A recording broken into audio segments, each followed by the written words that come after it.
আজ ছিল জবারানির আইবুড়ো ভাত, তো সামনেই ওর বিয়ে, তো তার জন্য ওকে আইবুড়ো ভাতই খাওয়ানো হচ্ছে। যেহেতু বোনের সব বান্ধবীদেরকে খাওয়ানো হয়েছে, তাই ভাবলাম যে একে কেন বাদ দেবো। তো যাই হোক, ওকেও আইবুড়ো ভাত খাইয়ে দেওয়া হচ্ছে। তো দেখো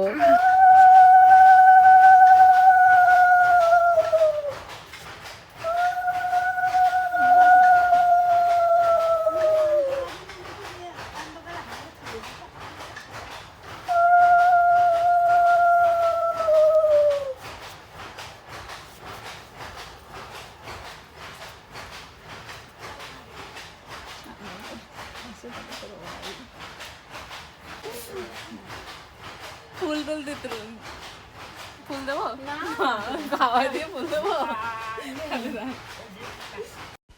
তো রান্না হয়েছিল ডাল, মাটন, মাছ, চাটনি, পাঁপড়, মিষ্টি, পায়েস, রসগোল্লা সবই ছিল। তো ভাবলাম যে এত সুন্দর করে রান্না করেছি, তো তাড়াতাড়ি খা, তাই বলে ওকে খাওয়া দাওয়াটা শেষ করলো।